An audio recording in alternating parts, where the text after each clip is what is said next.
आज के इस वीडियो में हम लोग क्लास 10 के इलेक्ट्रिसिटी चैप्टर को कंप्लीट स्टार्ट टू एंड तक समझने वाले हैं। सारे बेसिक्स से लेकर सारे कॉम्प्लेक्स टॉपिक्स को बहुत ही आसान और सरल भाषा में हम लोग समझेंगे। ठीक है, तो सबसे पहले हम लोग समझें कि आखिर इलेक्ट्रिसिटी है क्या। तो इलेक्ट्रिसिटी जो है ना, वो एक काइंड ऑफ एनर्जी है जो कि चार्ज के फ्लो के कारण क्रिएट होती है। ठीक है, और हम लोग जान रहे हैं कि आज के टाइम पे हम लोग बिना इलेक्ट्रिसिटी के अपने लाइफ को इमेजिन तक नहीं कर सकते। मैक्सिमम वो सब इलेक्ट्रिसिटी पर रन कर रहे हैं। ठीक है, ये लैपटॉप से लेकर के मोबाइल फोन से लेकर के सारा कुछ इलेक्ट्रिसिटी पे रन कर रहा है। तो हम बात किए थे इलेक्ट्रिसिटी के टॉपिक के बारे में, तो हम लोग वहां पर देखे थे कि it is a flow of charge. तो व्हाट इज अ चार्ज? तो हम लोग समझेंगे कि चार्ज किसको कहते हैं। तो चार्ज एक फिजिकल प्रॉपर्टी है मैटर का, ठीक है, जिसके कारण वो एक फोर्स एक्सपीरियंस करता है, जिसको हम लोग इलेक्ट्रोस्टैटिक फोर्स कहते हैं, है ना। जैसे कि किसी भी ऑब्जेक्ट का एक प्रॉपर्टी होता है ना, मास, वॉल्यूम, हम लोग पढ़े ना, व्हाट इज अ मैटर। तो anything which occupies space and have mass is called matter. तो मास एक मैटर का प्रॉपर्टी है। ठीक उसी तरीके से एक मैटर का प्रॉपर्टी होता है चार्जेस। ठीक है, और किसी भी मैटर के अंदर में जो चार्ज क्रिएट होता है वो होता है इलेक्ट्रॉन्स के ट्रांसफर की वजह से। ठीक है, अगर बेसिक से उससे पहले भी हम लोग समझते हैं कि चार्जेस जो होता है वो दो टाइप्स का होता है। ठीक है, एक होता है पॉजिटिव चार्ज, दूसरा होता है नेगेटिव चार्ज। ठीक है, अगर हम लोग किसी भी मैटर के अंदर जाएं और वहां पर उसके एटम को देखें तो हम लोग वहां पर क्या नोटिस करते हैं कि उसके बीच वाले पार्ट में, जिसको कि हम लोग न्यूक्लियस कहते हैं, यहाँ पे पॉजिटिव चार्ज होता है जिसको हम लोग कहते हैं प्रोटॉन्स, और उसके चारों तरफ रिवॉल्व कर रहा होता है नेगेटिव चार्ज जिसको हम लोग कहते हैं इलेक्ट्रॉन्स। ठीक है, तो इलेक्ट्रॉन्स इसके चारों तरफ रिवॉल्व कर रहा होता है, प्रोटॉन्स जो होता है वो इसके ठीक अंदर न्यूक्लियस में मौजूद होता है। अब किसी भी ऑब्जेक्ट में चार्ज कैसे क्रिएट होता है? तो जब हम किसी भी ऑब्जेक्ट को रब करते हैं किसी दूसरे ऑब्जेक्ट से, फॉर एग्जाम्पल चार्जेस क्रिएट करने का बहुत सारा मेथड है, बट हम लोग यहाँ पे बात करें रबिंग। ये हम लोग मान लेते हैं कि ये कॉम्ब है। अब जब हम लोग इसको रब करते हैं किसी ऑब्जेक्ट पे, तो होता है क्या ना कि इसके अंदर जो एटम्स है वहां पर जो इलेक्ट्रॉन्स है वो कुछ इलेक्ट्रॉन्स जो है इसमें से झड़ जाते हैं। ठीक है, और क्या होता है कि जब इसमें, हम लोग को पता है कि ऐसे जनरली एक एटम जो होता है वो न्यूट्रल होता है, मतलब उसमें जितना नंबर ऑफ इलेक्ट्रॉन्स होगा उतना ही नंबर ऑफ प्रोटॉन्स भी होता है। बट जैसे ही इसको रब किया तो इसमें से कुछ इलेक्ट्रॉन्स जो है वो निकल करके कहीं और चला गया, किसी दूसरे ऑब्जेक्ट में चला गया। तो उस कंडीशन के कारण क्या हुआ, क्योंकि बाहर का आउटरमोस्ट ऑर्बिट का इलेक्ट्रॉन जो है वो वहां से निकल गया, तो इसके कारण क्या हुआ कि इस कॉम्ब पे पॉजिटिव चार्ज क्रिएट हो गया। पॉजिटिव चार्ज कब क्रिएट हुआ? जब इलेक्ट्रॉन्स वहां से निकला, और जिस पे वो गया उस पे क्या चार्ज क्रिएट हो गया? नेगेटिव चार्जेस क्रिएट हो गया। तो यहाँ से एक और बात हम लोग समझते हैं कि किसी भी बॉडी पे चार्ज जो होता है वो किसकी वजह से होता है? Due to transfer of electrons. मतलब ये जो इलेक्ट्रॉन्स है यही किसी बॉडी के अंदर में चार्ज क्रिएट करता है, चाहे वो पॉजिटिव चार्ज हो चाहे वो नेगेटिव चार्ज हो। ठीक है, पॉजिटिव चार्ज कब क्रिएट होगा? जब इलेक्ट्रॉन्स किसी बॉडी से बाहर निकलेगा, और नेगेटिव चार्ज कब क्रिएट होगा? जब इलेक्ट्रॉन्स उस बॉडी पे आएगा। ऐसा इसलिए होता है क्योंकि किसी बॉडी, हम लोग क्या समझे कि कोई भी बॉडी जो होता है वो जनरली न्यूट्रल होता है। इसका मतलब कि नंबर ऑफ इलेक्ट्रॉन्स अगर 10 है उसमें, तो नंबर ऑफ प्रोटॉन्स भी 10 है, इस वजह से वो न्यूट्रल है।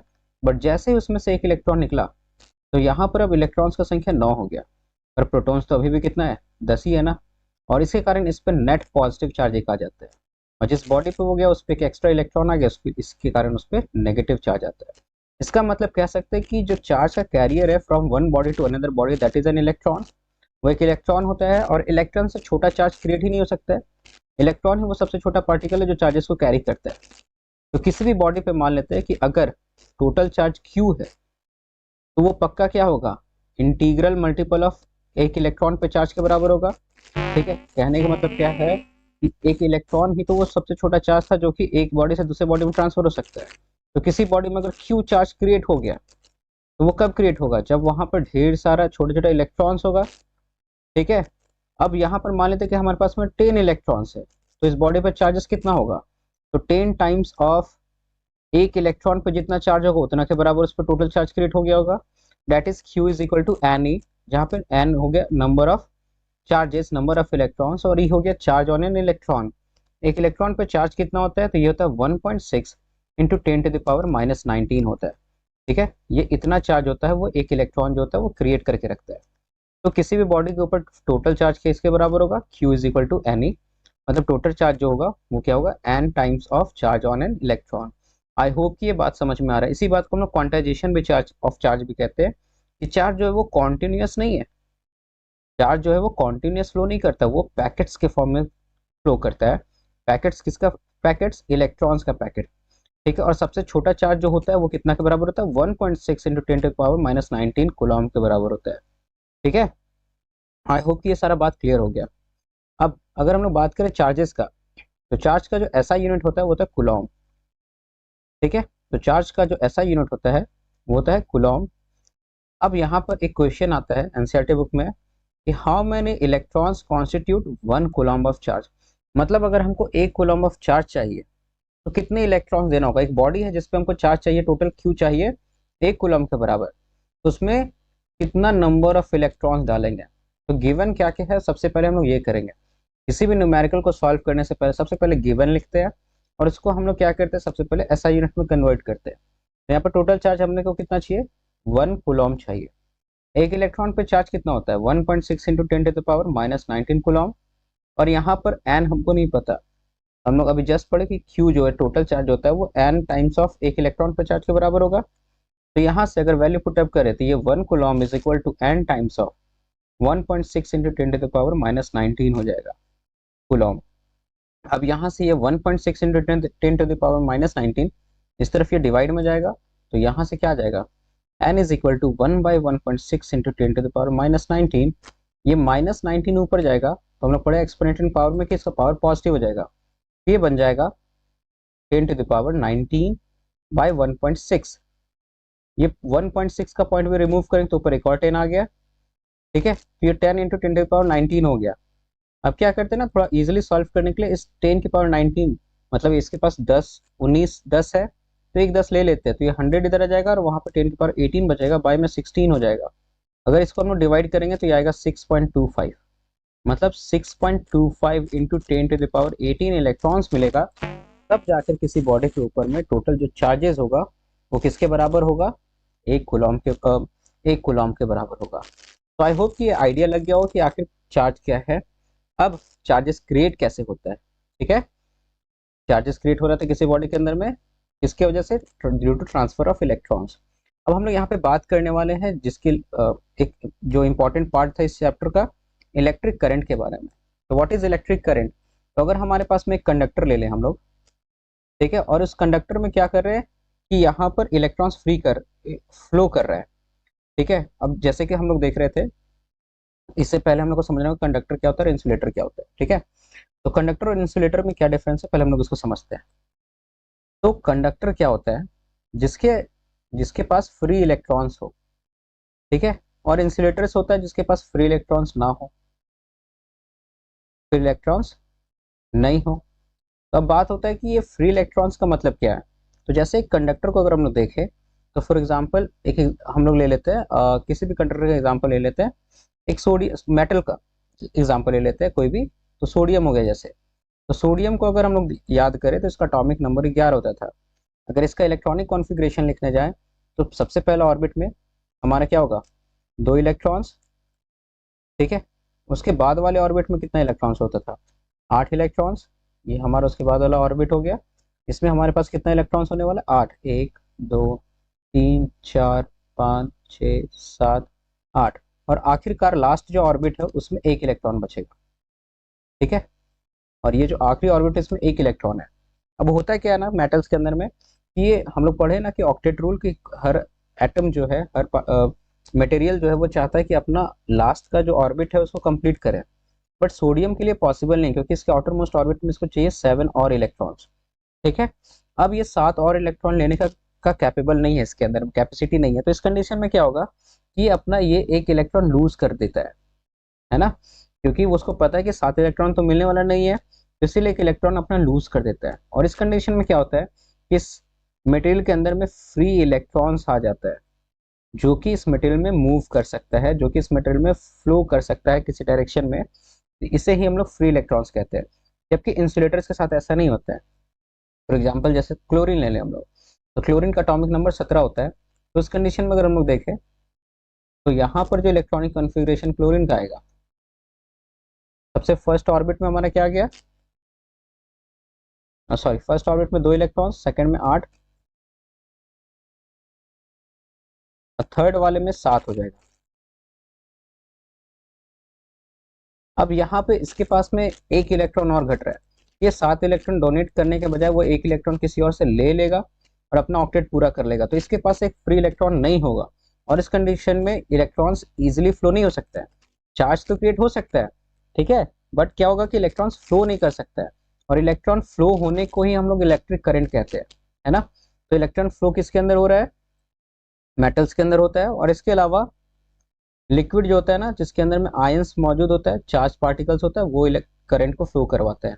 तो इलेक्ट्रिक करंट क्या है? इलेक्ट्रिक करंट जस्ट क्या है कि फ्लो ऑफ चार्ज, ठीक है, कि चार्ज जो फ्लो कर रहा है एक यूनिट टाइम में, ठीक है। मतलब किसी भी पार्ट में हम लोग देख ले कंडक्टर के अंदर में, वहां पे अगर हम लोग देख रहे होंगे और देखें कि 1 सेकंड में कितना चार्जेस इसमें से फ्लो करता है, ठीक है, जितना चार्ज फ्लो कर रहा है 1 सेकंड में, वही उसका इलेक्ट्रिक करंट हो गया, ठीक है। जिसका डेफिनेशन एक और है, the rate of flow of charge is called electric current. इसको हम लोग आई से डिनोट करते हैं, और आई इज इक्वल टू होता है Q by T. Current is equal to charge per unit time, Q by T. ये होता है हमारा इसका फॉर्मूला, और इसको आई से डिनोट करते हैं हम लोग, ठीक है। अब ऐसा यूनिट ऑफ करंट क्या होता है? तो करंट का जो ऐसा यूनिट होता है ये एम्पियर होता है।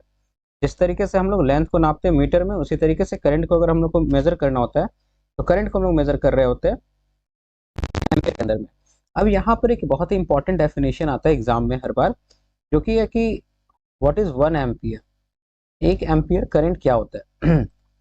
तो हम लोग अभी जस्ट फॉर्मूला पढ़े थे क्या, I is equal to Q by T, current is equal to charge per unit time. तो अगर चार्ज हमारे पास में 1 कूलम हो और टाइम 1 सेकंड का हो, तो उस कंडीशन में जो करंट होगा वो क्या बन जाएगा? 1 एम्पियर बन जाएगा। इसका मतलब क्या है कि किसी भी मटेरियल में 1 सेकंड में किसी भी पॉइंट से, ये हम लोग एक रिंग ले जैसा स्ट्रक्चर ले रहे हैं इस मटेरियल के चारों तरफ, तो किसी भी मटेरियल में 1 सेकंड में अगर 1 कूलम चार्ज इसके थ्रू पास कर जा रहा हो, तो हम बोलेंगे कि वहां पे करंट कितना है? 1 एम्पियर है, ठीक है। मतलब if 1 coulomb of charge flows in 1 second, then the current is 1 ampere. तो हम कहेंगे कि वहां पे करंट जो है वो 1 एम्पियर का करंट होता है, ठीक है। अब यहाँ पे कुछ और हम लोग करंट का जो यूनिट्स होता है इसको यूज करते हैं जनरली कैलकुलेशंस में। एक होता है 1 मिली एम्पियर। इसका मतलब होता है क्या कि 1 एम्पियर का 1000th पार्ट, मतलब 1 एम्पियर को 1000 से डिवाइड करें तो उसका जो एक पार्ट आएगा उसको हम लोग 1 मिली एम्पियर कहते हैं। इसको 10⁻³ भी कहते हैं। न्यूमेरिकल्स में इसका यूज करेंगे हम लोग। 1 माइक्रो एम्पियर क्या होता है? जब हम 1 एम्पियर का 10,000 पार्ट कर दे, सॉरी 1 लाख पार्ट कर दे। मतलब क्या हो गया, सॉरी, यहाँ पे होगा एक, और फिर ये यहाँ पे हो जाएगा 10th लाख पार्ट। मतलब क्या कहने का है कि 10⁻⁻6 जो होता है 1 एम्पियर होता है, ठीक है। तो ये सब कुछ यूनिट था जिसको हम लोग को यूज करना होगा। करंट को मेजर कैसे करते हैं? किसी भी जगह पे कितना करंट फ्लो हो रहा है उसको मेजर कैसे किया जाता है?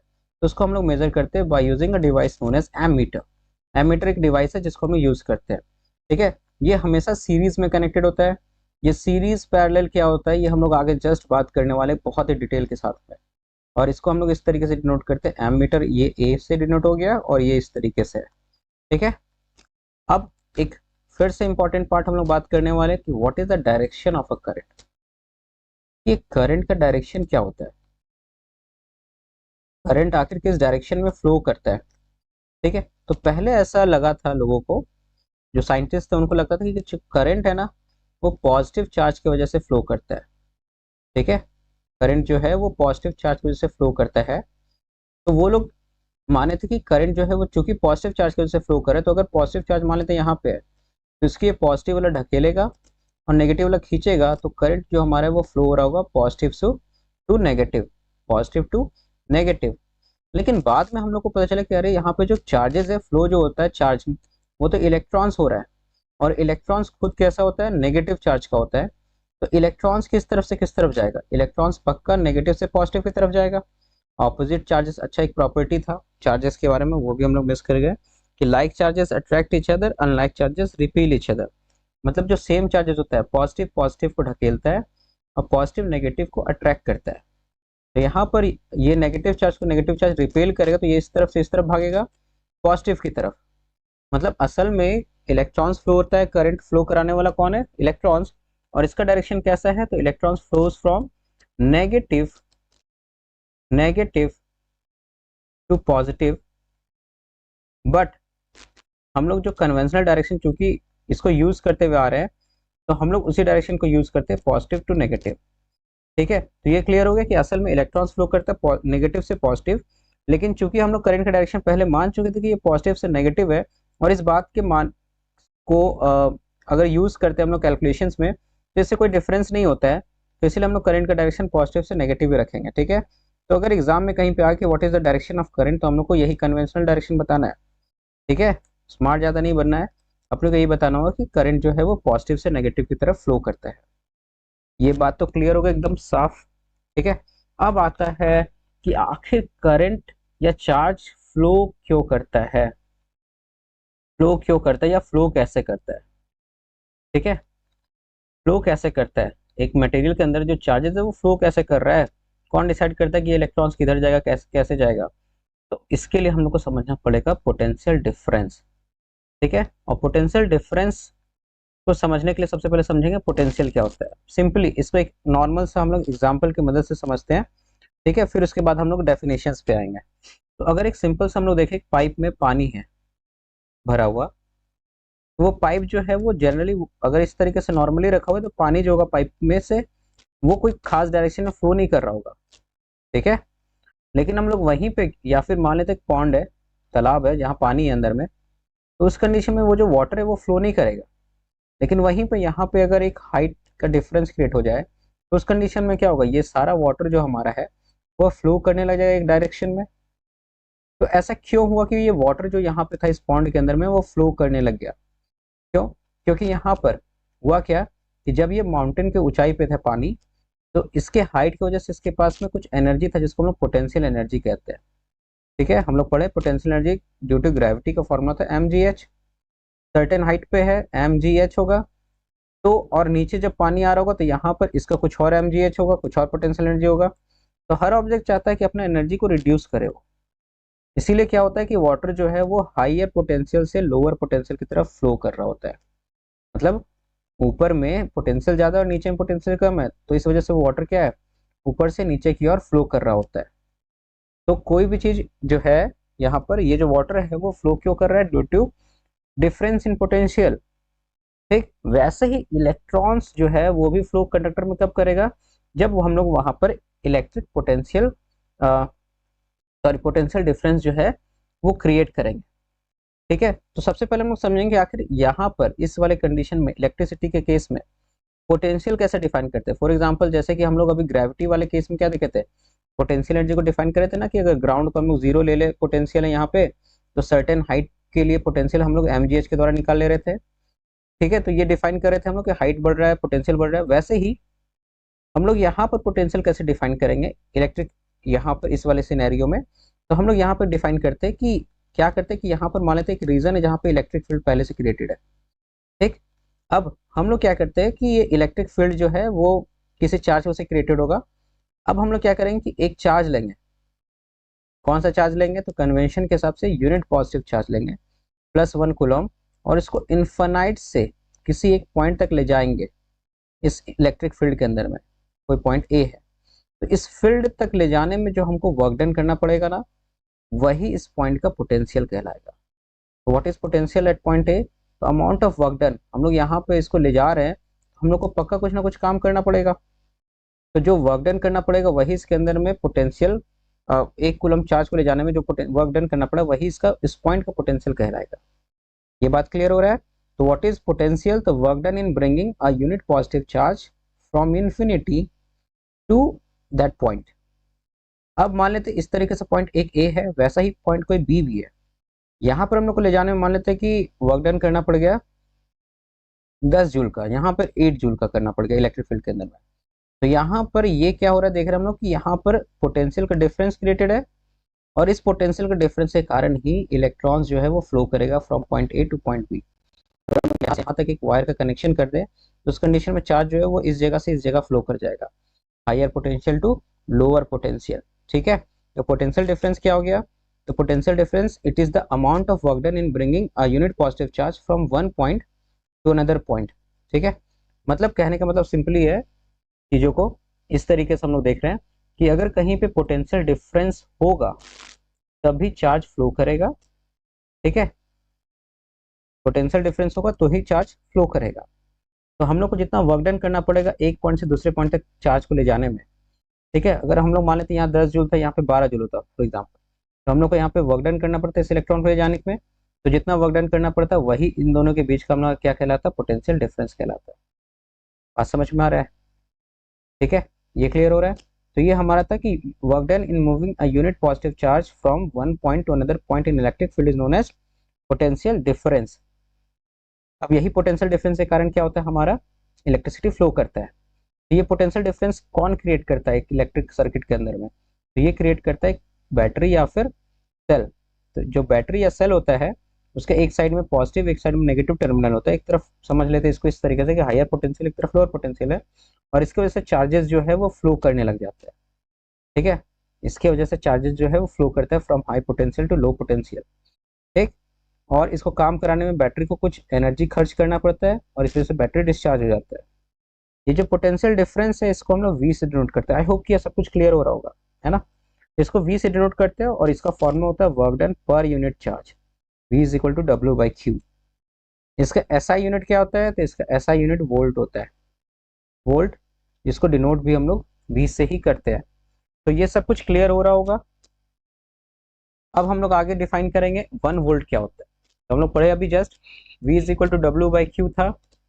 तो जब वर्क डन 1 जूल का करना पड़े 1 कूलम चार्ज को एक पॉइंट से दूसरे पॉइंट तक ले जाने में, है ना, इलेक्ट्रिक फील्ड में 1 कूलम चार्ज को एक पॉइंट से दूसरे पॉइंट तक ले जाने में अगर हमको 1 जूल का वर्क डन करना पड़े तो वहां पर जो पोटेंशियल डिफरेंस होगा वो होगा 1 वोल्ट का।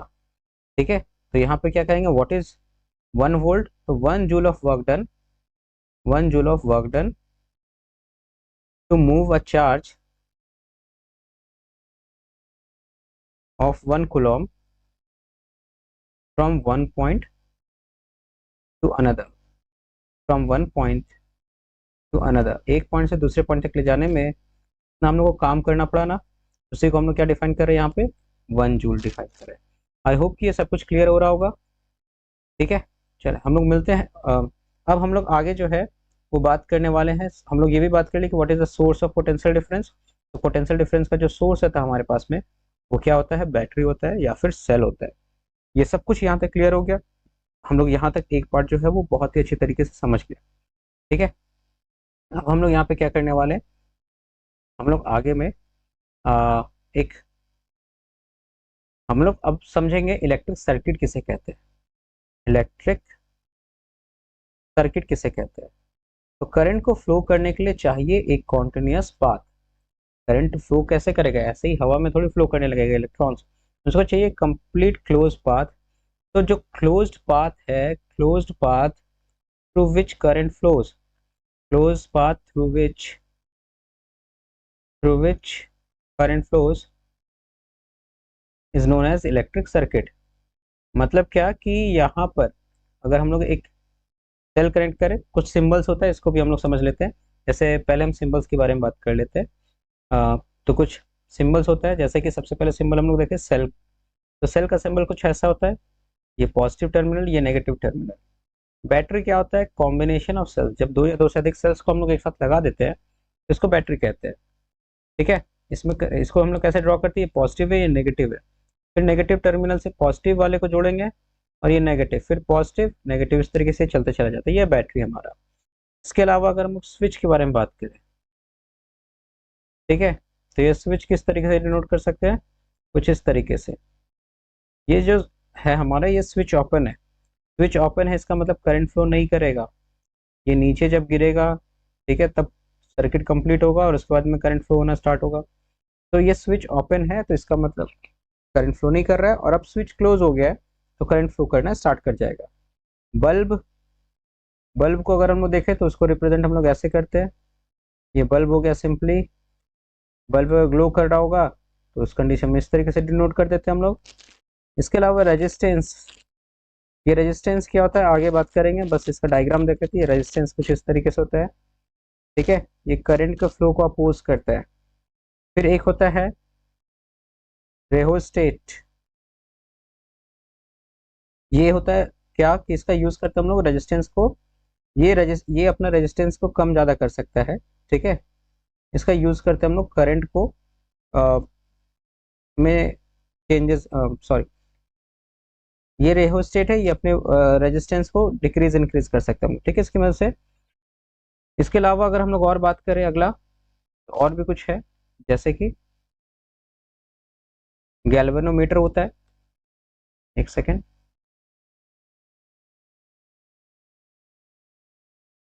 तो गैल्वेनोमीटर होता है, हम लोग जस्ट अभी बात करने वाले हैं। तो यहाँ पर अगर हम लोग अभी और बात करें, तो यहाँ पे एक होता है गैल्वेनोमीटर। ठीक है, ये जो हमारा होता है वो डिनोटेड किससे होता है, ये इस तरीके से डिनोट होता है, जी के द्वारा। पॉजिटिव नेगेटिव हो गया हमारा। ठीक है, एमीटर होता है, ए के द्वारा डिनोट करते हैं।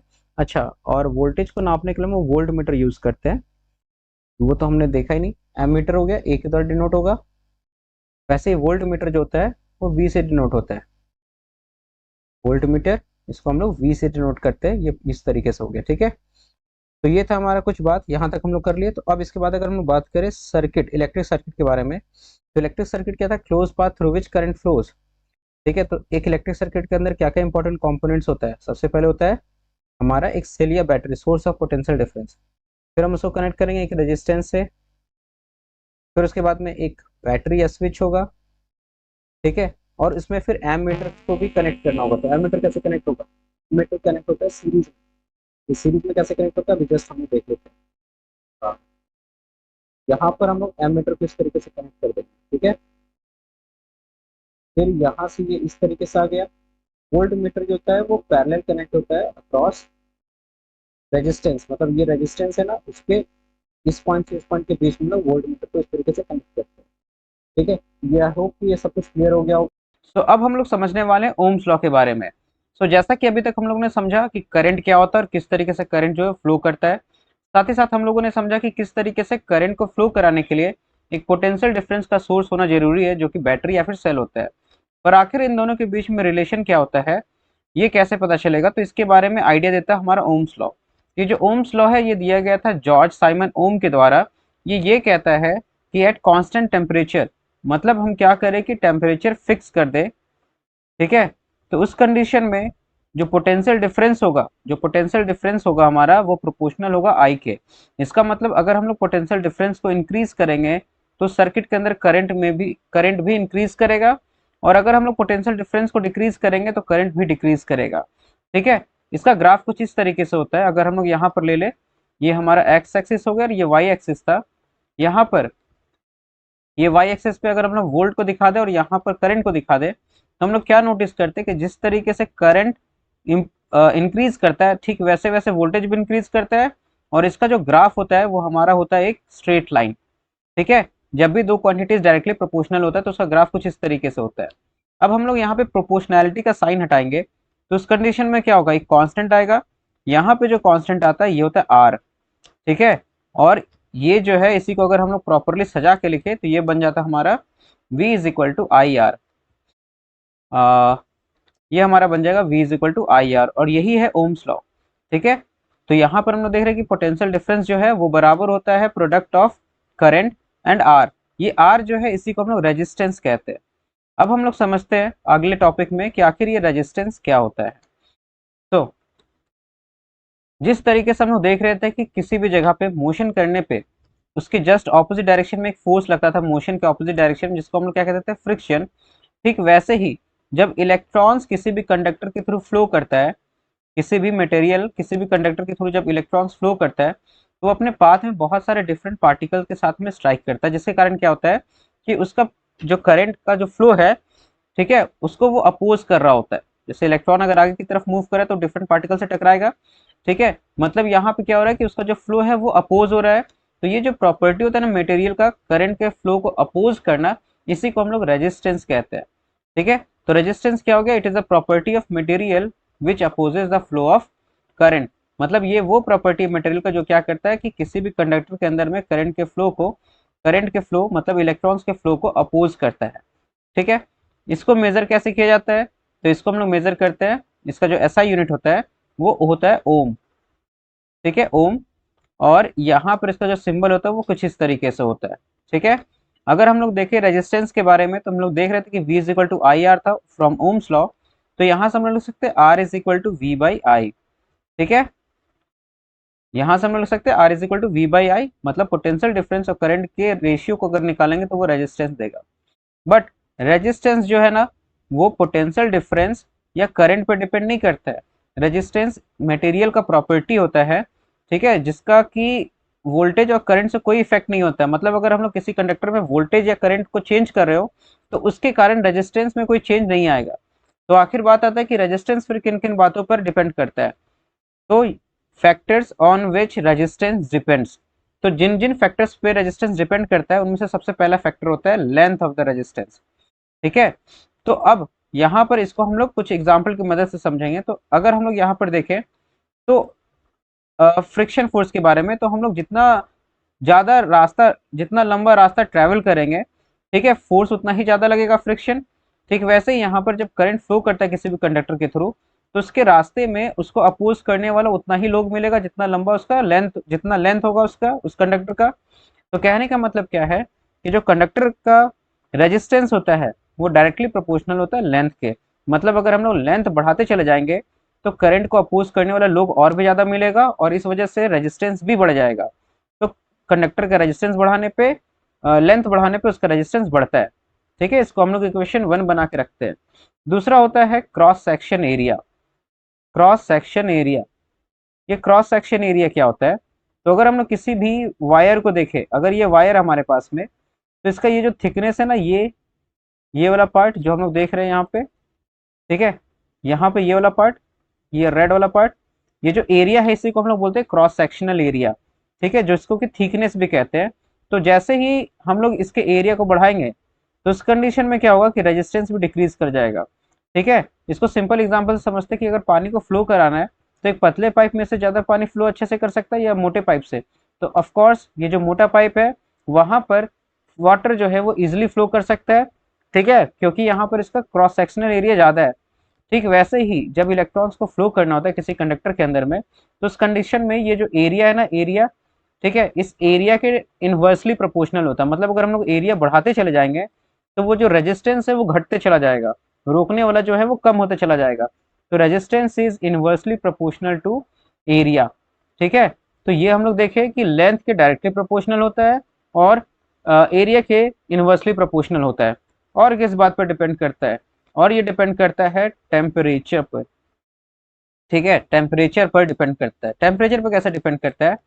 तो एक्चुअली में होता है क्या ना कि एक कंडक्टर जो है वो नॉर्मल रूम टेम्परेचर पे भी वो मूव करते रहता है रैंडम डायरेक्शंस में। ठीक है, जब हम लोग पोटेंशियल डिफरेंस का सोर्स लगाते हैं ना, तो होता है क्या है कि वो एक फिक्स डायरेक्शन में मूव करने लग जाता है इलेक्ट्रॉन्स, बट अदरवाइज वो मूव कर रहा है। ठीक है, डिफरेंट डायरेक्शंस के अंदर में। अब जब टेम्परेचर ज़्यादा बढ़ा देंगे ना तो इलेक्ट्रॉन्स और भी ज़्यादा तेजी से मूव करने लग जाएगा और उसको फिर एक पर्टिकुलर डायरेक्शन में मूव कराना उतना ही ज़्यादा हार्ड हो जाएगा। कहने का मतलब है कि अगर हम लोग को करंट फ्लो कराना, मतलब इलेक्ट्रॉन्स को एक डायरेक्शन में फ्लो कराना है, ठीक है, तो जब टेम्परेचर बढ़ा देंगे तो इलेक्ट्रॉन्स को उस डायरेक्शन में बढ़ा मूव करवाना जो होगा वो थोड़ा डिफिकल्ट हो जाएगा। तो इसका मतलब क्या है कि रेजिस्टेंस जो है वो टेम्परेचर के बढ़ने से बढ़ता है। और चौथा जो पॉइंट है वो होता है नेचर ऑफ मटेरियल। अब डिफरेंट मटेरियल ले लेते हैं तो वहां पर उस कंडीशन में क्या होगा, उसका रेजिस्टेंस भी डिफरेंट होगा। सिंपल सा बात है कि अगर हम लोग क्या करें कि सेम लेंथ और सेम क्रॉस सेक्शन एरिया का मान लें आयरन ले ले, और उतना ही क्रॉस सेक्शन का और उतना ही लेंथ का अगर हम लोग सिल्वर ले ले, तो क्या दोनों का रेजिस्टेंस सेम होगा क्या? नहीं। ठीक है, क्यों नहीं होगा? क्योंकि दोनों का मटेरियल जो है इसका नेचर ही अलग है। ठीक है, इस वजह से इसका रेजिस्टेंस भी डिफरेंट होगा। अच्छा, अभी हम लोग जस्ट देखे क्या कि रेजिस्टेंस जो था वो एल पे डिपेंड कर रहा था, रेजिस्टेंस जो है वो क्रॉस सेक्शनल एरिया के इन्वर्सली रिलेटेड था। अगर हम इन दोनों को एक साथ कंबाइन कर दे तो उस कंडीशन में हमको क्या देखने को मिलेगा? तो हम लोग यहाँ पे इसको कंबाइन करेंगे ना, तो ये बन जाएगा R is proportional to L by A. जब भी प्रोपोर्शनैलिटी का साइन आता है, जब हम इसको हटाते हैं तो वहां पर क्या आता है, एक कांस्टेंट आता है, वो कांस्टेंट यहाँ पे रो आ जाएगा। तो R is equal to rho L by A. ठीक है, ये हो गया रेजिस्टेंस का फॉर्मूला एक और। यहाँ पर ये जो रो है ना, ये जो रो है ना, इसको हम लोग कहते हैं रेजिस्टिविटी। Resistivity, resistivity. ठीक है, तो ये रो को, इसको रो से हम लोग रिप्रेजेंट करें, ये रो है, सिंबल का नाम रो, तो ये रो को हम लोग रेजिस्टिविटी कहते हैं।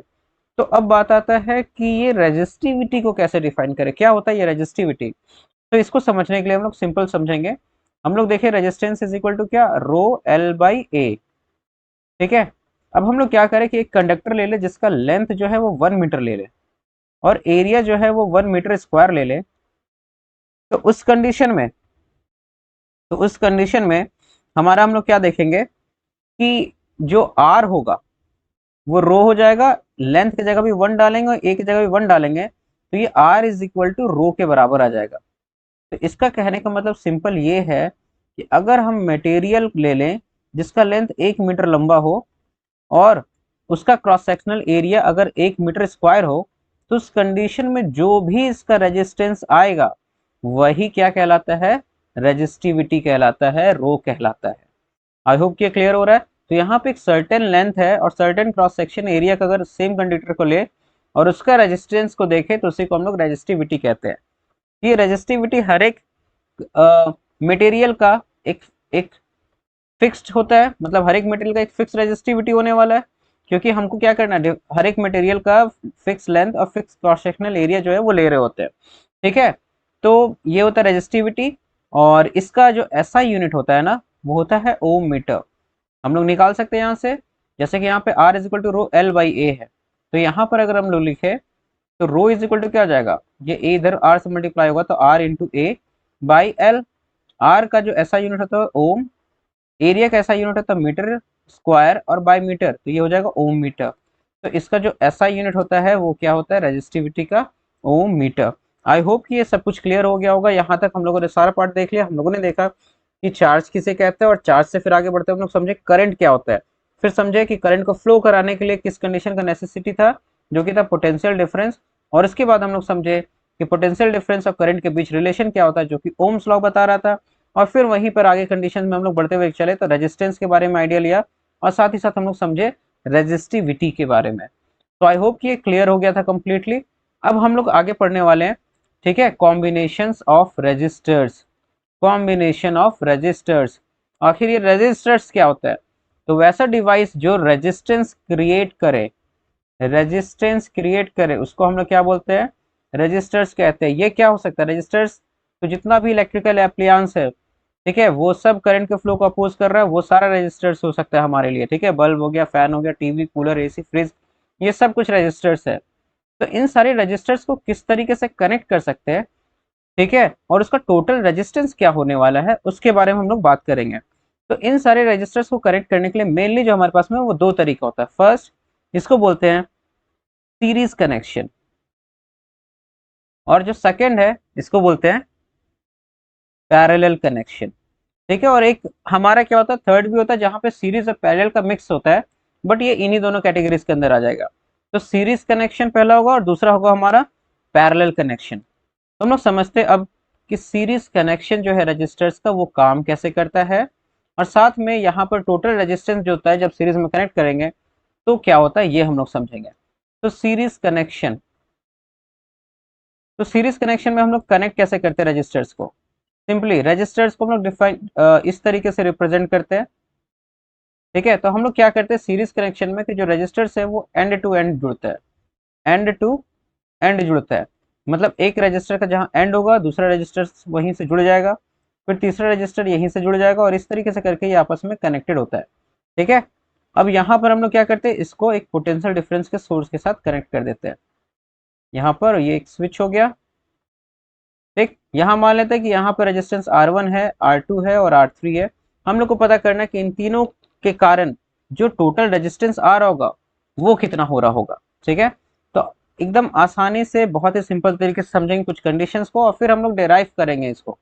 ठीक है, तो यहाँ मान लेते हैं कि ये जो पोटेंशियल डिफरेंस का सोर्स है ये V वोल्ट प्रोवाइड कर रहा है। अब इसके कारण यहाँ पर इस सर्किट के अंदर जो करंट फ्लो कर रहा है वो I करंट फ्लो कर रहा है। तो हम लोग क्या देख रहे हैं कि करंट एक्चुअल में होता है क्या, फ्लो ऑफ चार्ज। तो करंट जब फ्लो कर रहा है तो इसके पास फ्लो करने के लिए सिर्फ सिंगल डायरेक्शन ही है, इसके पास एक सिंगल पाथ ही है, एक ही पाथ है करंट को फ्लो करने के लिए। तो इन सारे रजिस्टर्स के अक्रॉस होते हुए ही करंट फ्लो कर रहा होगा। करंट मतलब क्या, फ्लो ऑफ चार्जेस, और यहाँ पर सिर्फ सिंगल पाथ से फ्लो कर रहा है। तो इन सब के अक्रॉस जो चार्ज फ्लो होगा वो सेम ही फ्लो होगा, क्योंकि जितना चार्ज इधर से जाएगा उतना ही चार्ज को वापस आना होगा इस तरफ। तो यहाँ पे हम लोग क्या देखते हैं कि सीरीज कनेक्शन के अंदर जो करंट होता है, करंट जो होता है, इसको ध्यान देना, करंट जो होता है आई सेम होता है, पर पोटेंशियल डिफरेंस क्या होगा, यहाँ से अगर हम लोग वी पोटेंशियल अप्लाई किए ना, तो यहाँ से यहाँ तक डिफरेंट पोटेंशियल होने वाला है V1, यहाँ से यहाँ तक डिफरेंट पोटेंशियल होने वाला है V2, और फिर यहाँ से यहाँ तक एक डिफरेंट पोटेंशियल होने वाला है V3।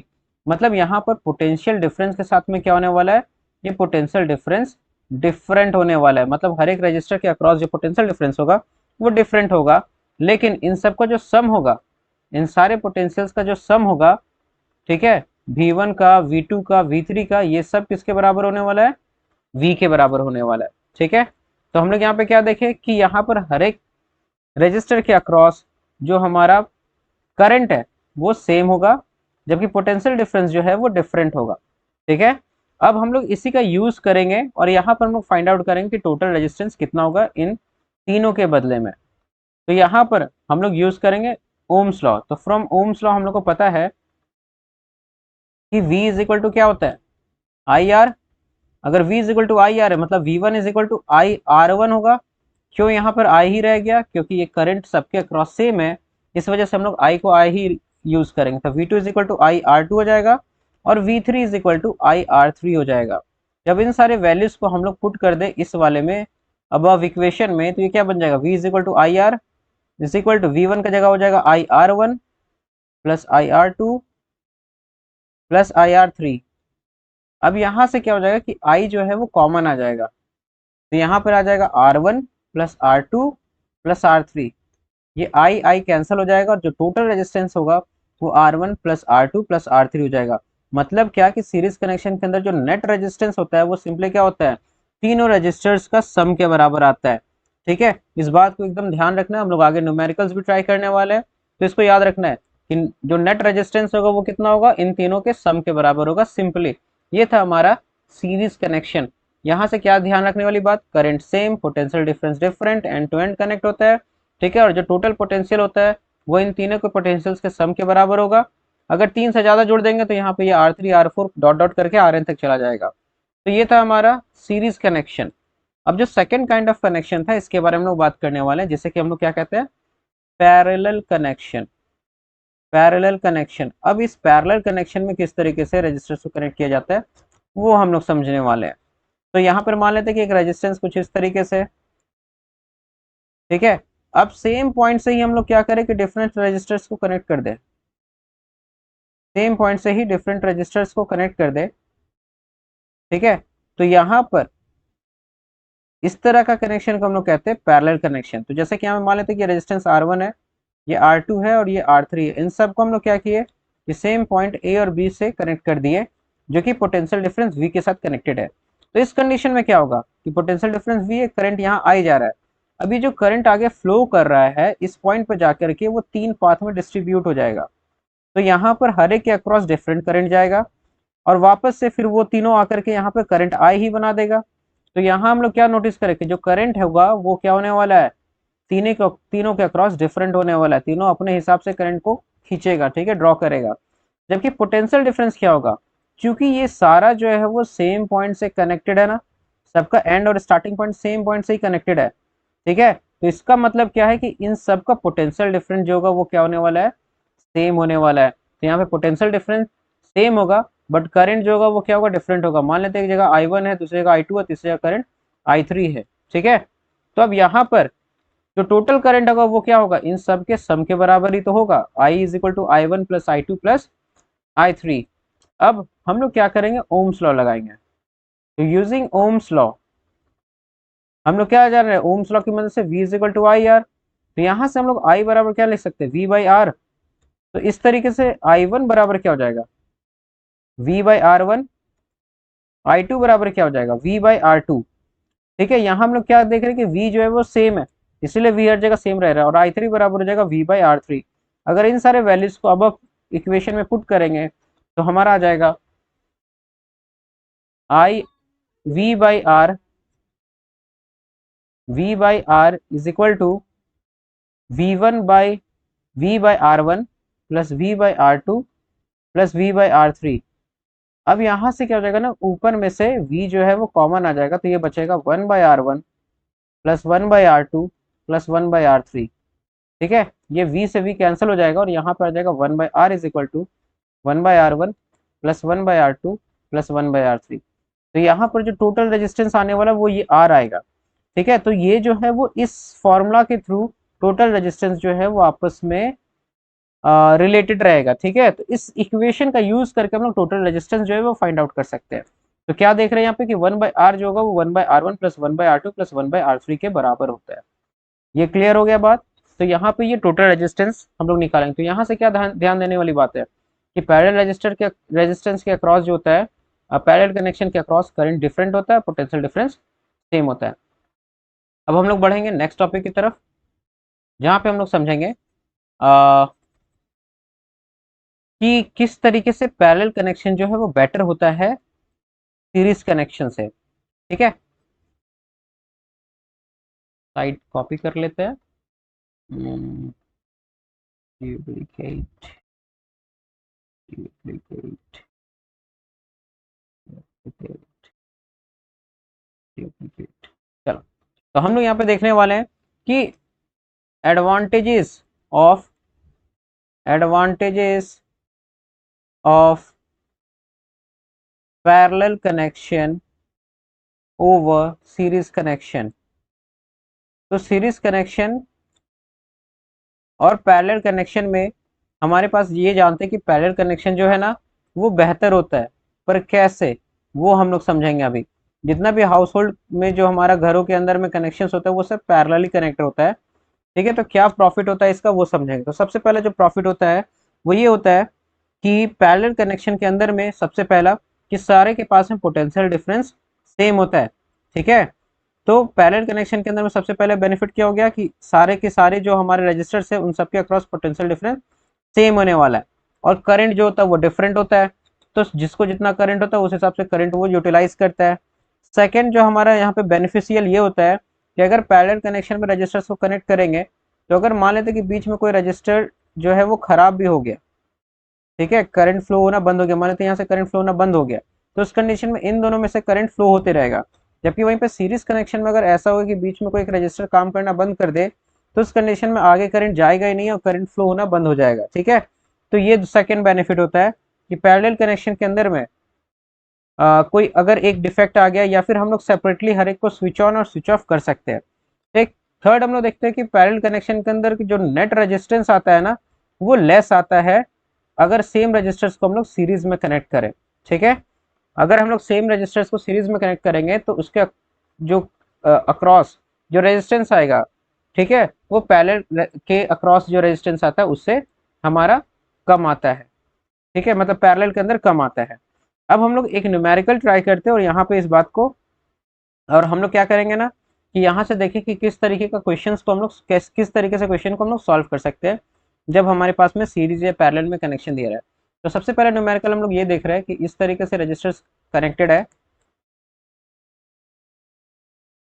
और यहाँ पर जो रेजिस्टेंस है मान लेते ये 10 ओम है, यहाँ पर 20 ओम है, और यहाँ पर हम लोग क्या देख रहे हैं ये 5 ओम है, और यहाँ पर जो रेजिस्टेंस है वो है 35 ओम। तो क्या करेंगे, यहाँ पर सबसे पहले देखेंगे कि किस तरीके से रजिस्टर्स कनेक्टेड है। तो हम लोग देख क्या रहे हैं कि यहाँ पे जो रजिस्टर्स कनेक्टेड है वो सीरीज में भी है पैरेलल में भी है। तो सबसे पहले क्या कंसिडर करेंगे ना कि ये जो ऊपर वाला पार्ट है ना, ये ऊपर वाला पार्ट, इन दोनों के बदले में एक सिंगल रजिस्टर हम लोग इमेजिन कर लेते हैं। ठीक है, उसको हम लोग R1 नाम दे देते हैं, और ठीक नीचे वाले के लिए भी सिंगल रजिस्टर इमेजिन कर लेते हैं, इसको हम लोग नाम दे देते हैं R2 का। तो यहाँ पे R1 R2 निकाल लेंगे, तो R1 निकालने के लिए क्या देख रहे हैं हम लोग कि ये दोनों जो रजिस्टर है वो किस तरीके से कनेक्टेड है। तो ये दोनों रजिस्टर जो है वो कनेक्टेड है सीरीज में। तो हम लोग लिख सकते हैं कि R1 इज इक्वल टू क्या हो जाएगा 10 ओम प्लस 20 ओम। तो यहाँ से जो R1 आ गया वो गया 30 ओम, तो R1 का जो वैल्यू आने वाला है वो हो गया 30 ओम। ठीक वैसे ही अगर R2 निकालेंगे तो ये कितना हो जाएगा 5 ओम प्लस 35 ओम, ये कितना हो जाएगा 40 ओम। तो R2 का जो वैल्यू आ गया वो हो गया 40 ओम। ठीक है, अब ये दोनों रजिस्टर जो है वो किस तरीके से कनेक्टेड है, तो अब ये दोनों रजिस्टर पैरेलल में कनेक्टेड है। तो हम लोग पैरेलल में जब कनेक्टेड होता है तो जो नेट रेजिस्टेंस होता है वो कैसे निकालेंगे, मतलब इन दोनों के बदले अगर एक सिंगल रेजिस्टेंस इमेजिन कर ले जिसका नाम देते हैं आर, और P लिख देते हैं नीचे में, मतलब रेजिस्टेंस पैरेलल इन दोनों को सम को लेकर बस डिनोट किए। तो ये जो 1/RP होने वाला है वो क्या होगा, वो बराबर होगा 1/R1 प्लस 1/R2, क्योंकि इसी तरीके से हम लोग निकालते हैं टोटल रेजिस्टेंस जब पैरेलल कनेक्शन होता है। तो यहाँ से 1 जो R1 है वो कितना है 30, तो हम लोग यहाँ पे इसको लिख देंगे कि 1/RP इज इक्वल टू 1/30 और प्लस जो सेकेंड वाला हमारा है वो कितना है 40, तो प्लस 1/40। जब इन दोनों को हम लोग सम करेंगे यहाँ पे तो एलसीएम आ जाएगा 120। तो यहाँ से 30 के टेबल में 120 जो आता है वो 4 बार में आ जाएगा और ये 3 बार में आ जाएगा, तो 7/120 आ जाएगा। तो ये 1/RP के बराबर आ गया। तो RP कितना हो जाएगा, दोनों साइड रेसिप्रोकल कर देंगे, तो RP इज इक्वल टू 120/7 हो जाएगा ओम। ठीक है, जब इसको हम लोग डिवाइड करेंगे तो कितना हो जाएगा 7 1 जा 7, यहाँ पर आ जाएगा 50, 7 7 जा 49, मतलब लगभग 17 पॉइंट समथिंग आने वाला है, 17.1 ओम। ठीक है, तो हम लोग यहाँ क्या नोटिस किए कि जब भी पैरेलल कनेक्शन हम लोग करते हैं रेजिस्टर्स को, तो जो टोटल रेजिस्टेंस आता है वो उन दोनों से भी कम आता है।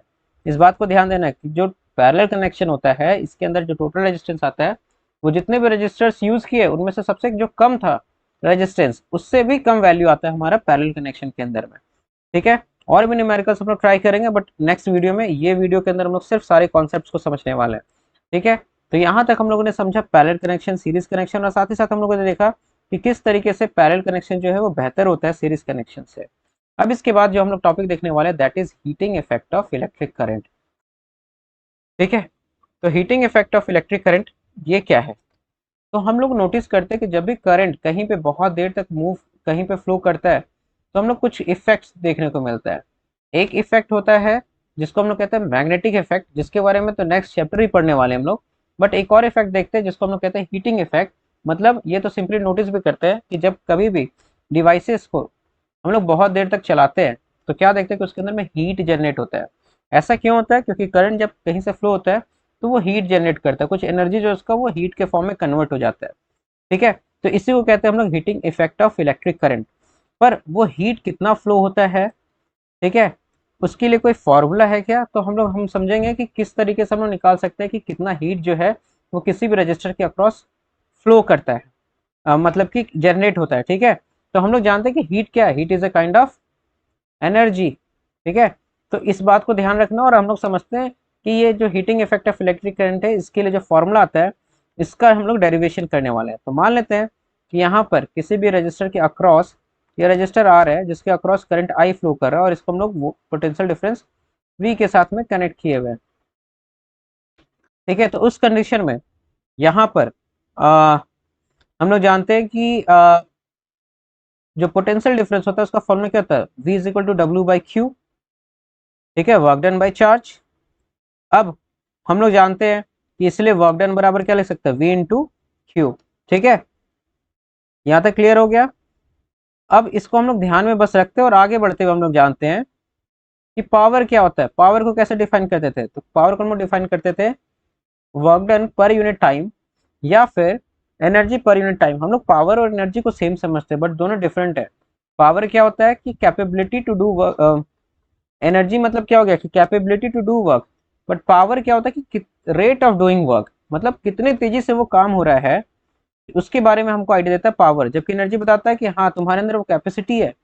ठीक है, मतलब मान लेते हैं कि सेम काम हमको करना है, दो व्यक्ति कर रहा है, कोई व्यक्ति जो है उसी काम को 2 घंटे में कर लेता है और एक व्यक्ति जो 1 घंटे में करता है, तो एनर्जी तो दोनों का सेम कंज्यूम हुआ, पर पावर किसका ज्यादा, जो कम समय में किया। ठीक है, तो पावर क्या बताता है कि ये जो टाइम, जो एनर्जी कंज्यूम हो रहा है वो कितने तेजी से हो रहा है, या वर्क डन जो कर रहे हैं वो कितने तेजी से कर रहे हैं, क्योंकि वर्क और एनर्जी सेम होता है। तो P इज इक्वल टू हम लोग W/T लिख सकते हैं, यहाँ तो कोई दिक्कत नहीं है। तो जब P इज इक्वल टू हम लोग W/T लिखे तो W की जगह क्या लिख सकते हैं, वर्क डन की जगह क्या लिख सकते हैं, V इंटू Q/T। और हम लोग जानते हैं कि V इंटू Q/T, Q/T क्या होता है, ये Q/T को I लिख सकते हैं, तो P is equal to V into I हो गया। ठीक है, तो हमारे पास में पावर का फॉर्मूला आ गया V इंटू I। तो एनर्जी जो सप्लाई किया गया एट टाइम T, हमारे पास में इलेक्ट्रिकल एप्लायंसेस का पावर जो है, मतलब कि ये P हम लोग निकाले V इंटू I। अब हम लोग जैसा कि जानते हैं कि यहाँ पर जो एनर्जी होता है इन टाइम T, हम लोग मान लेते हैं कि टाइम T के अंदर में ई एनर्जी सप्लाई, कितना एनर्जी सप्लाई, जैसे कि पावर, जैसे क्या होता है ना कि किसी भी इलेक्ट्रिकल अप्लायंस को लेते हैं तो पावर रेटिंग उसका दिया रहता है, ठीक है। और हम लोग देखते हैं कि उसमें कितना एनर्जी कंज्यूम हुआ है, तो सिंपली उसके लिए क्या करना होता है, हमको उसको टाइम से मल्टीप्लाई करना होता है, क्योंकि पावर इज इक्वल टू क्या था, वर्क डन बाय टाइम या फिर एनर्जी बाय टाइम। तो energy is equal to power into time. तो पावर रेटिंग दिया हुआ है, टाइम हमको पता है, दोनों को मल्टीप्लाई करेंगे तो एनर्जी आ जाएगा। और यहाँ पर पावर के लिए फॉर्मूला हम लोगों ने क्या निकालता है, V I, P is equal to V into I, और टी कर दिए। अच्छा, वी की जगह अगर हम लोग आई आर पुट कर दें तो क्या बन जाएगा, I R into I T. ये बन जाएगा energy is equal to I square R T, I square R T. और ये जो एनर्जी होगा वो किस फॉर्म में होगा, जिसके बारे में बात करें हम लोग, हीट के फॉर्म में, ठीक है। और ये फॉर्मूला आ गया H is equal to I square R T. I hope ये क्लियर हो गया। इसको हम लोग, ये आई स्क्वायर आर टी हो गया, और इसी रिलेशन को हम बोलते हैं joules law of heating, heating, ठीक है। इसी को हम लोग बोलते हैं जूल्स लॉ ऑफ हीटिंग। ये क्लियर हो गया, ठीक है। अब हम लोग आगे बढ़ेंगे, और इसके बाद हम लोग क्या देखने वाले हैं कि यहाँ से इसके बाद हम लोग बात करने वाले हैं एनर्जी के बारे में थोड़ा और डिटेल्स में, कि जो इलेक्ट्रिकल एनर्जी होता है वो किस तरीके से होता है, और साथ ही साथ हम लोग समझेंगे कि हीटिंग इफेक्ट जो है इसका यूज क्या होता है।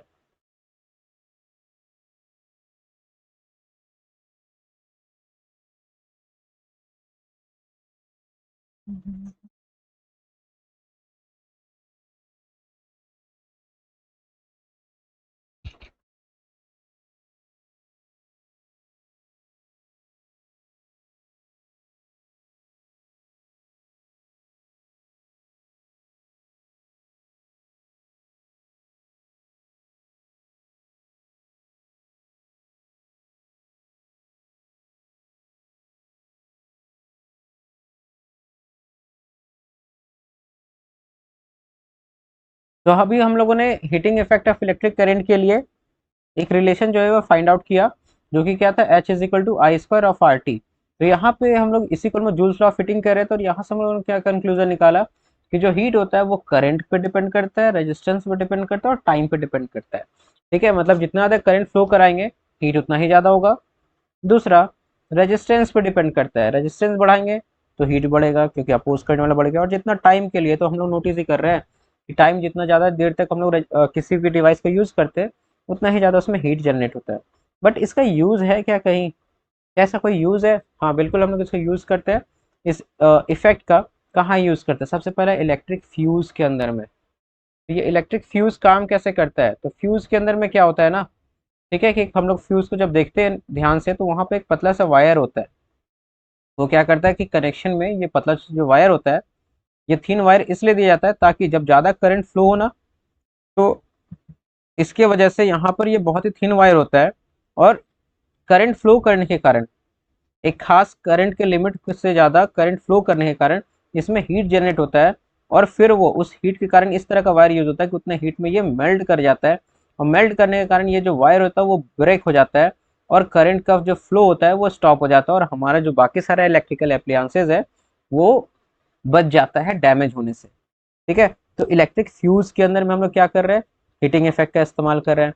इसके अलावा फिर अगर हम लोग बात करें तो जो बल्ब होता है था पुराना वाला, वो येलो वाला बल्ब है ना, तो उसके अंदर अगर हम लोग नोटिस करें तो बल्ब जो होता है उसके अंदर में हम लोग क्या नोटिस करते हैं कि पतला सा एक तार होता है जिसको हम लोग फिलामेंट कहते हैं। ये फिलामेंट बना होता है एक खास मटेरियल से जिसको हम लोग कहते हैं टंगस्टन। ये टंगस्टन क्या होता है ना कि बहुत ज़्यादा हाई रेजिस्टेंस होता है, तो जब करंट इसमें से फ्लो करता है तो हाई रेजिस्टेंस होने के कारण इसमें से ये जो है वो काफ़ी ज़्यादा हीट हो जाता है, और हीट होने के कारण ये क्या होता है, ग्लो करने लग जाता है, ठीक है। हीट होने के कारण ये ग्लो करने लग जाता है। बट ये पिघलता नहीं है क्योंकि इसका मेल्टिंग पॉइंट भी काफ़ी ज़्यादा होता है, ठीक है। इसका मेल्टिंग पॉइंट लगभग 3380 डिग्री सेल्सियस के लगभग होता है, ठीक है। तो यहाँ पर ये काम करता है।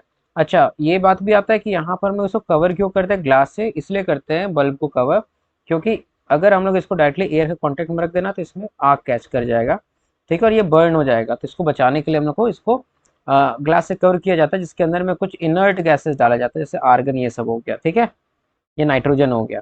ये था बल्ब के बारे में। इसके अलावा और कहाँ यूज़ करते हैं, हीटर हो गया, आयरन हो गया, इन सब में एक खास प्रकार का मटेरियल यूज़ होता है, इसको नाइक्रोम कहते हैं, ठीक है। इसका भी हाई रेजिस्टेंस होता है और बहुत ही हाई मेल्टिंग पॉइंट होता है।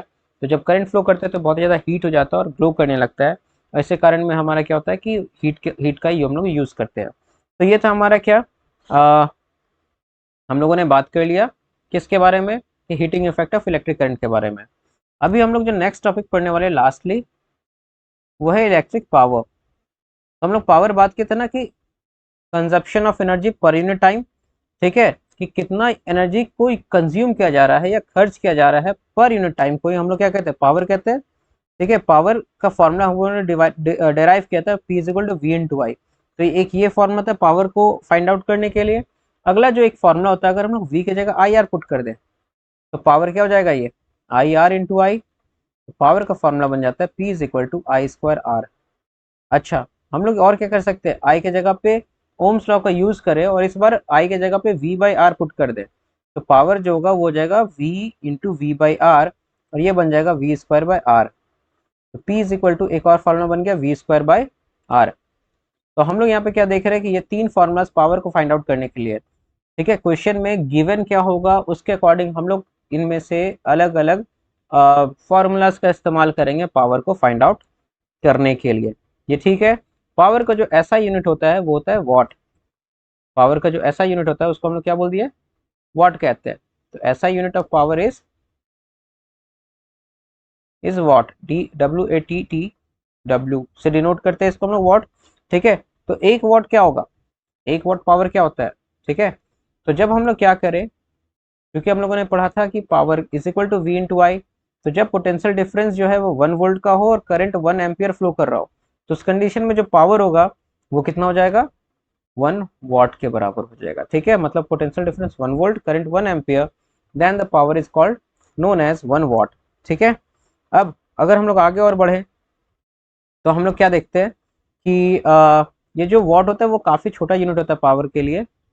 तो यहाँ पे हम लोग 1 किलो वाट के बारे में जानते हैं, ये 1 किलो वाट होता है 1000 वॉट के बराबर। ठीक है, जैसे 1 किलोग्राम होता है 1000 ग्राम, वैसे ही last and final topic of this chapter, that is commercial unit of energy. हम लोग जो घर में एनर्जी यूज करते हैं, तो हम लोग देखते हैं ना कि बिजली बिल आता है तो हम लोग देखते हैं कि बोलते हैं कि कितना यूनिट बिजली उठ गया। ठीक है, ये यूनिट जो बिजली का होता है ये एक्चुअल में 1 यूनिट जो होता है ना 1 किलो वाट आवर के बराबर होता है। ये किस तरीके से आता है, तो हम लोग चूंकि जानते हैं कि energy power is equal to energy by time होता है, तो energy is equal to power into time लिख सकते हैं। तो पावर का ऐसा यूनिट क्या था, वॉट, और टाइम का ऐसा यूनिट सेकेंड। तो हम कह सकते हैं कि एनर्जी जो है जूल, ये 1 वॉट सेकेंड के बराबर होता है, तो 1 joule is equal to 1 watt second. ठीक है, अब चूंकि ये वॉट सेकेंड बहुत ही छोटा एनर्जी होता है, तो अगर हम लोग वॉट की जगह किलो वाट ले लें, वॉट की जगह किलो वाट ले ले और सेकंड की जगह आवर ले ले, तो यही बन जाता है हमारा 1 किलो वाट आवर, जो कि एनर्जी होता है। अच्छा, अगर हम लोग 1 किलो वाट आवर को देखें जूल में कितना एनर्जी होता है, तो 1 किलो वाट में 1000 वाट है और आवर में 3600 सेकेंड्स होता है। दोनों को मल्टीप्लाई करेंगे तो यह आ जाएगा 361213 वॉट सेकेंड। यही वॉट सेकेंड को हम लोग जूल भी लिख सकते हैं, तो कितना बन जाएगा 36 और 5 जीरोज जूल, जो कि हम लोग देखें तो ये 3.6 into 10 to the power 6 joules आता है। ठीक है, इसी को हम लोग 1 kWh या फिर 1 यूनिट